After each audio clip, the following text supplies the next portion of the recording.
What's up, guys? Welcome back to Newswave. Well, yesterday we had some unfortunate news when it comes to the world of emulation, specifically though on the Xbox Series consoles that basically have all of the emulators just about on the platform, at least until Microsoft moved to block these applications and they named a specific company and reason as to why. We'll go over that here today. Also, we are going to be talking about Sony's most recent response to the decision from the CMA with Activision, Blizzard, Microsoft, Call of Duty, and it certainly makes Jim Ryan look even more desperate than he was before.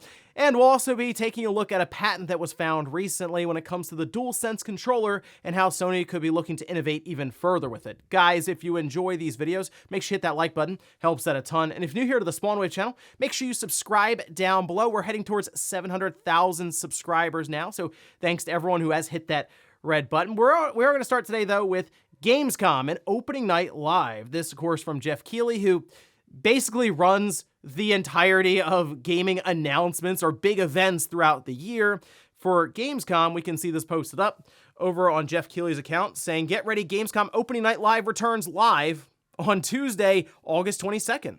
That's in Germany. Excited to be back in Cologne with the fans and industry, streaming video game news directly to you." And it's interesting because all we've heard is E3 getting canceled. And I mean, we're seeing all these other events go forward. Tokyo Game Show, well, I'm sure we'll be seeing more information about that as we get closer to it. Gamescom, of course, we have Summer Game Fest setting up for June, and it just appears out of everything, it's E3 that's kind of being left behind. But fortunately, we do still have other events we can look forward to. And I do wonder if there's no E3, if maybe some of those bigger announcements that would be kind of just like really just funneled into that 1 week kind of spreads out throughout the year, whether that's through events that each company holds or maybe places like Gamescom. Also, we did get a bit of an update for Star Wars Jedi Survivor, and it's surprised quite a few people, myself included. Take a look at this. This would be the system requirements for PC, and it looks pretty standard, actually, starting at the top with the operating system, the RAM, the CPU, the GPU. All this actually looks pretty doable, considering where we are in the market with other games that require much more than this. But then you get down to storage, 155 gigabytes. It was already pretty sizable on PC. I think it was at 130 gigabytes, but it's moved up to 155, which one makes me wonder, okay, what's the PlayStation 5 or the Xbox version? What size is that going to come in at? And two, why is the game 155 gigabytes? That naturally now speculation has run wild as just how big this game is, but a lot of times you'll see uncompressed audio and other things there, or texture files, of course, ballooning some of these file sizes, but even 155 gigabytes, I had to do a double take on that one, so we'll see, because some of the previews did make this game out to be much larger than we were originally expecting, but fortunately, not too much longer, about 4 weeks we'll be checking this one out. Oh, and we already knew that EA was going to be renaming their long-running FIFA series, but now we have the logo and the announcement that's been made official, and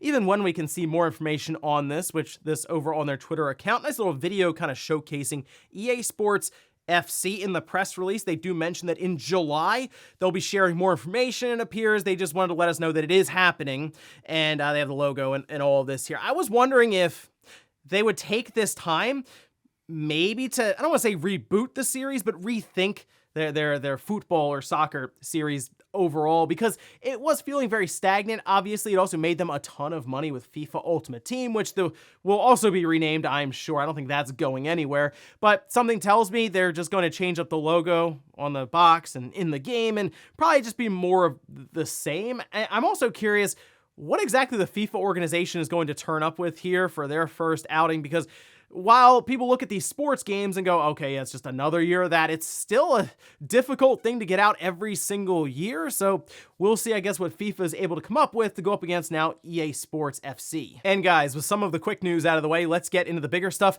Let's start right away with emulation on the Xbox Series X, something that I've been enjoying quite a bit. I know MVG has made a bunch of videos for the Xbox Series S, which might be more compelling to people since it is priced lower. I mean, you've seen the Xbox Series S go on sale for $250 and under, but the Series X has been incredibly impressive, even though, again, it is more expensive. I've had pretty good results with it even doing texture packs and upscaling the resolution on GameCube games to 4K. I was playing a Luigi's Mansion, I played Twin Snakes, and then I even moved over to the PlayStation 2 and was checking out Budokai 3. So a lot of potential here. At least that was until Microsoft decided that no more, we gotta block this, specifically though on the retail side. But we can see this posted up. I saw this on Twitter and I had to go check mine as soon as I saw it. But Gamer13 just says, ladies and gentlemen, it's been a good run. But now we've no choice but to they have Xbox and let us emulate. It's essentially they have blocked any of those applications from running in retail mode. This is very important because you can still run these emulators in dev mode. Now, you do have to sign up and pay, I think, a fee of like $20 or something to get into dev mode, but it is kind of a sandboxed mode, not like retail where you could go from Call of Duty and just jump right into a PlayStation 1 emulator or something just like that. Otherwise, with dev mode, you essentially have to restart the system and it just gives you kind of a walled off section of your Xbox. And of course, people were wondering what happened here. Why did they start blocking off emulators that, while they would be available on their store, they were already kind of pulling down? You had to find the link at the right time, and there was a whole Discord that was posting those up. But why would Microsoft completely block them if you already had downloaded them previously? Well, we can see this posted up over on Twitter, and I saw people trying to confirm if this is correct or not, but this is from McKenna, who is a developer at Azure, so it'd be kind of strange if they decided to just post this up randomly for no reason and kind of make this up. But they did say this was in response to MVG, who was mentioning this whole thing, saying it was an email from a friend at the Xbox QA team. They say, to answer your questions, the primary reason for the ban is related to legal issues with Nintendo. While emulating itself is not illegal, it can be used to play games from consoles that are still under copyright protection without permission, which can create issues with Nintendo and its affiliates. Additionally, we take security seriously, and some emulators require permissions beyond what is typical for an app. This could create a potential security risk, as these permissions can be exploited by bad actors to gain access to sensitive information. For these reasons, we have made the decision to ban emulators on the Xbox storefront. But here's something interesting. They say they understand that many users have dev mode enabled to run legal emulation. We don't seek to remove this ability, as it doesn't grant access to the retail components of the system and is considered safe. They also go on to say that they're exploring ways to allow safe and legal emulation on Xbox. We are in talks with legitimate emulator developers to bring their software onto our platform while ensuring that all copyright laws and security protocols are followed. So I completely believe that Nintendo would have called up Microsoft and say, hey, what's going on here? People are playing GameCube games on this system. They're playing Nintendo 64 and Super Nintendo. Why are you guys allowing that to happen right now?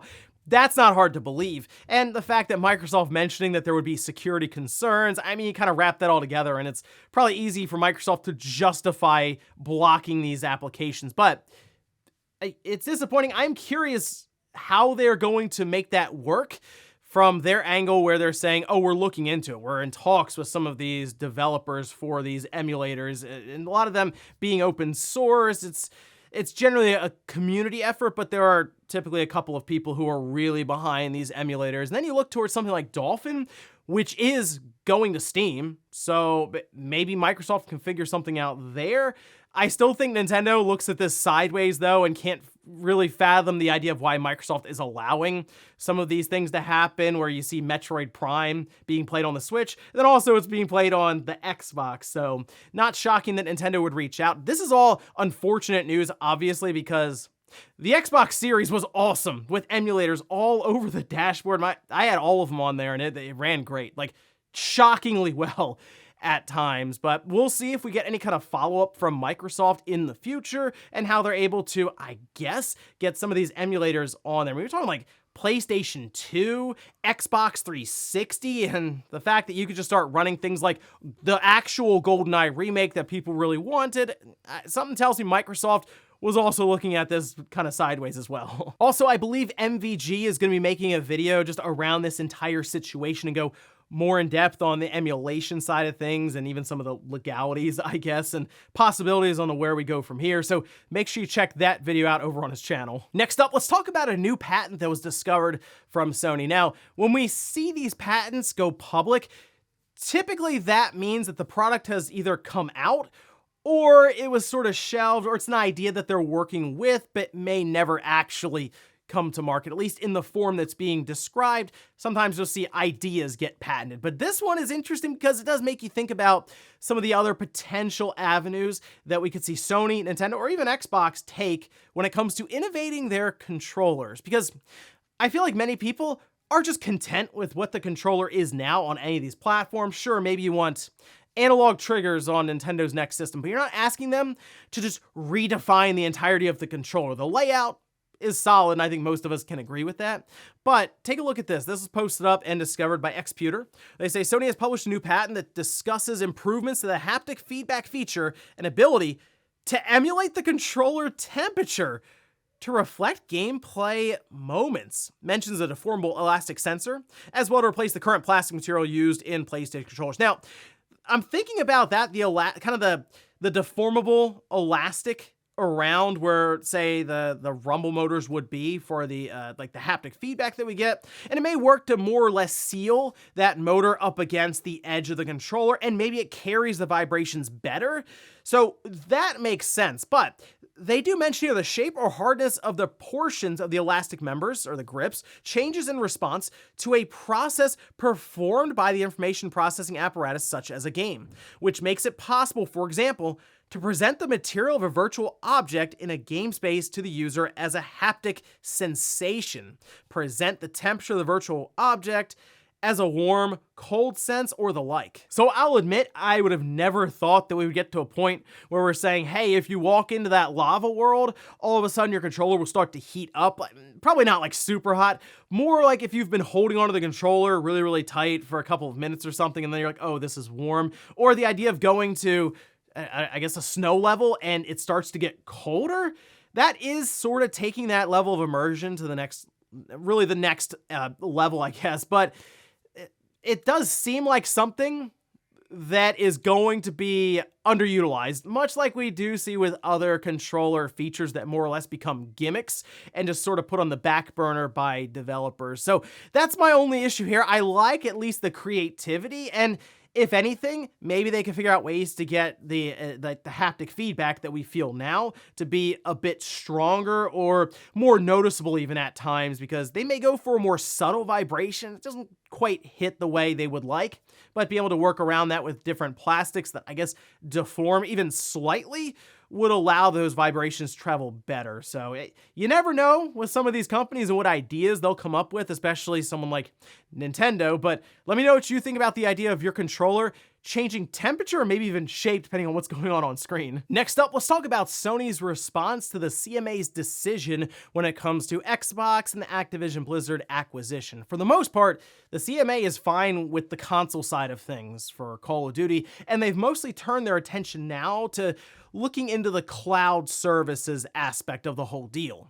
That's not sitting well with Sony, as you would expect, because that's the part they care about, and it seemed like the CMA was really giving Microsoft a hard time, and all of a sudden, we're good. Well, Sony wrote up a 10-page response, and to say it was over the top and dramatic, that's probably underselling it. Let's take a look here, though. We have VGC with one quotation from it saying, "The CMA's reversal of its position on its console's theory of harm is surprising, unprecedented, and irrational." They actually mentioned the whole situation with Redfall, by the way. I said that was going to happen. They were going to see this, and at some point they were going to enter it in to some sort of filing with regulators, and this over on Eurogamer from Sony saying, "Just last week, 2 days before the addendum was published on March 22nd, video game trade publication IGN published fresh evidence in the form of an interview with Redfall's creative director, Harvey Smith, that provides additional insight into Microsoft's strategy. Redfall is a first-person shooter, similar to Call of Duty, of course, game that features both single-player and cooperative multiplayer modes. In the interview with IGN, Mr. Smith explained that Redfall was originally planned to be released on all platforms, including PlayStation, but once Microsoft acquired Bethesda, there was a huge, they say sea change, or huge C, change with a C. No PlayStation 5, now we're going to do Game Pass, Xbox, and PC. Again, not shocking that Sony would enter that into the regulatory filings, just try to strengthen their case. I think it just came a little too late, although Microsoft probably wasn't thrilled that Arcane the head of Arcane there decided to just start talking about, oh yeah, this was on the PlayStation 5. We pulled it when Microsoft showed up because they told us to. However, the big quotation that everyone was talking about yesterday comes down to Jim Ryan in that hearing, essentially saying that if this goes through, it's over for PlayStation, will never recover. Take a look, this posted up in the filings on number 27 towards the bottom. Any degradation in the price, performance, or quality of the play on PlayStation or any delays or on release would quickly harm SIE's reputation and cause a loss of engagement and of players. As SIE CEO Jim Ryan explained to the CMA, at the Remedies hearing, if PlayStation received a degraded version of Call of Duty, it would, and this is quotes, this is Jim Ryan during that hearing, what he said, seriously damage our reputation, our gamers would desert our platform in droves, and network effects would exacerbate the problem. Our business would never recover. Now, is that statement over the top, incredibly dramatic, and overselling? Yes, that's what Jim Ryan's trying to do here. Is it frustrating if you're a first-party developer at one of Sony studios and you're seeing this? They're like, wait, Call of Duty? Is that important? We made God of War or Ghost of Tsushima or Ratchet and Clank or Spider-Man. Call of Duty, though. Huh. Like, it sounds to me that Sony is recalling maybe a strategy that they've used, just speculation on my part here, because they seem really hung up on the idea that Microsoft will start degrading performance on Call of Duty as soon as the ink dries on the deal. And I mean, it's hard to say if that will happen 5 or 6 years into the future. It very well could. But it also, to me, looks really weak from Jim Ryan and Sony, even more so than before, to where it was so obvious that they were trying to get this deal blocked.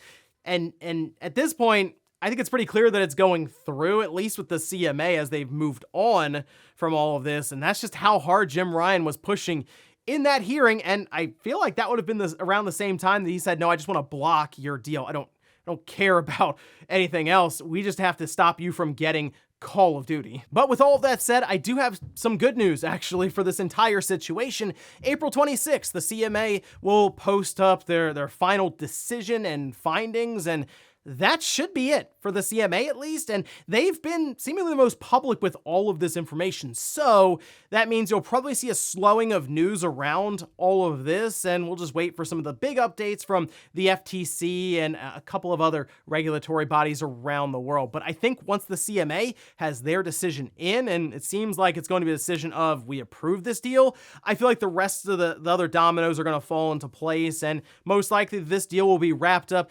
by the anticipated time Microsoft was saying in June. It might even happen earlier in May, so we'll see. And before we go to the comment of the day, we're going to take a look at the poll that I posted up yesterday, where I ask, are big controller innovations or improvements something you look for when a next generation system is announced? 58% say no. 42% say yes. There is an inherent risk, though. You have to remember, when it comes to these companies changing things up drastically in order to shake things up and innovate when it comes to a next generation platform. I mean, look what happened when we went from the GameCube to the Wii. While that was a successful idea in the long run, it was very weird when they showed up on stage and held up that Wii remote as the next system, right? That this is the next controller you're going to be using, as opposed to that GameCube controller that I still think holds up even to this day. And then you see the Wii U, and the innovation got out of control then. But then you see the Switch, and it's like, oh, well, this one controller turns into two, this makes sense. And then you look over on Sony with the PlayStation, the DualShock 4 to the DualSense. I think that was a bigger leap than people realize when it comes to the PlayStation 5 as a platform, right? There's a lot going on when developers use it correctly. So that's usually the thing you have to weigh. Is it worth changing things up completely, or just stick with what we know when it comes to the controller going forward? And we'll finish up with the comment of the day, as you're seeing here. This is from Teacher, who says, not a lot of Vita users knew that they could remotely play AAA games on their device. Imagine a new generation handheld that plays these games not remotely, but internally. With cross-saves feature, it would be a dream to own. Yeah, that is correct in the sense that a lot of people didn't know that the PSP and then the Vita could do remote play. There are people now who don't know that they can do remote play from their PC. Like, just you can have a laptop out in another room and it'll access your PlayStation 5 and you can play it there with a DualSense or even DualShock controller. The Vita, unfortunately, though, didn't have the correct button layout when it came to the back triggers. You use like the touchpad on the back from what I remember. They came up with other ways to fix it.